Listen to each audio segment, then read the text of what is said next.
మరి ప్రవక్త గురించి నీకేం తెలుసు? ప్రవక్త జీవిత చరిత్ర ఎప్పుడైనా చదివినావా నువ్వు? ప్రవక్త ప్రేమను ఆయన జీవితంలో వెతికినావా? లేదు. ఏ రోజు చదవము. అల్లాహ్ ఖురాన్‌లో అంటున్నాడు, "లఖద్ కాన లకుం ఫీ రసూలిల్లాహి ఉస్వతున్ హసన." ప్రియ ప్రవక్త సల్లల్లాహు అలైహి వసల్లం గారి జీవితంలో, మీ ప్రవక్త యొక్క జీవితంలో మీ కోసం మేలైన ఆదర్శం ఉంది అంటున్నాడు అల్లాహ్. మరి ఆ ఆదర్శం మాత్రం తీసుకో. పేరు మాత్రం చెప్పుకుంటాం. ముస్లిమేతరులు చదువుతున్నారు. ఎవరు ఆ మహాప్రవక్త? ఇన్ని మిలియన్‌ల ఫాలోయర్స్ ఉన్నారు. ఒక్క చిత్రపటం లేదు.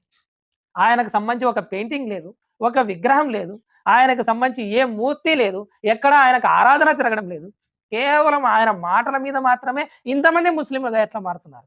ఇంతమంది విధేయులుగా ఎలా పెరుగుతున్నారు? ఇంతమంది ఆయన మాట అంటే ఎందుకు పడి చస్తున్నారు? ఇంతమంది ఆయన పేరెందుకు పెట్టుకుంటున్నారని వాళ్ళు ముస్లింలు అవ్వడానికి ప్రవక్త చరిత్ర చదువుతున్నారు. కానీ అల్లాహ్ దయ వల్ల ముస్లిం కుటుంబాల్లో పుట్టినటువంటి వ్యక్తులు మాత్రం